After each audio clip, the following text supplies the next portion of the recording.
बनण्याकरता ती व्यक्ती पवित्र असावी लागते. पवित्र. सगळ्या देशाची घाण असणारी ही माणसं वंदनीय असतात. त्यांनीही वंदन करून घेऊ नये आणि लोकांनीही नालायकपणा करू नये. एवढं आपण नमस्कार करतो काय पवित्र आहे.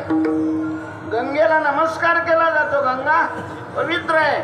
सूर्याला नमस्कार केला जातो, सूर्य पवित्र आहे.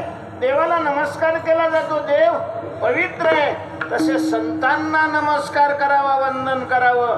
कारण संत काय असतात?